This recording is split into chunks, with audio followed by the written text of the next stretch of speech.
I now want to bring up my Republican colleague, Thomas Massie. He has shown so much courage, so much leadership. And I saw some people, I say the same thing about Marjorie Taylor Greene. She has shown so much courage on this issue. I saw some people when I was coming here calling her names.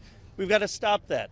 We've got to stop the partisanship on this issue. This is an issue where they both have shown real courage and leadership, and I appreciate them joining us today. Congressman Massie.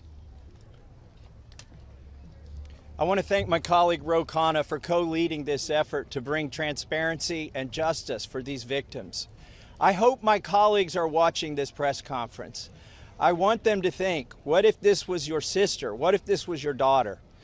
When these survivors speak, the Washington establishment is asking the American public to believe something that is not believable.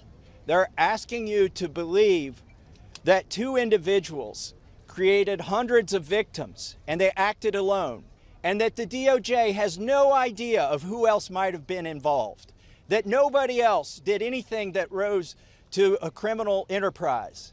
The American people know that's not true. Now, the Speaker of the House just offered a fig leaf to my colleagues. They're going to vote on a non-binding resolution today that does absolutely nothing. I appreciate the efforts of my colleague James Comer, who's leading the Oversight Committee. They may find some information, but they're allowing the DOJ to curate all of the information that the DOJ is giving them. If you've looked at the pages they've released so far, they're heavily redacted. Some pages are entirely redacted. And 97% of this is already in the public domain. So I'm calling on my colleagues. Be one of the next two who sponsors this discharge petition. I think it's shameful that this has been called a hoax. Hopefully today we can clear that up. This is not a hoax. This is real.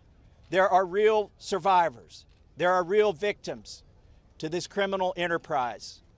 And the perpetrators are being protected because they're rich and powerful and political donors to the establishment here in Washington, D.C.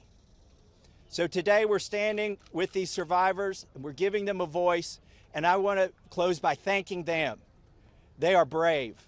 I hope they encourage other survivors to come forward and to tell their stories, not just of Jeffrey Epstein and Maxwell, but anywhere in the country. This is a message that we are sending. This is a litmus test. Can we drain the swamp? Are there people who are outside of the reach of the law? I don't think there should be. So hopefully today we'll get 2 more signatures on the discharge petition. That's all we need.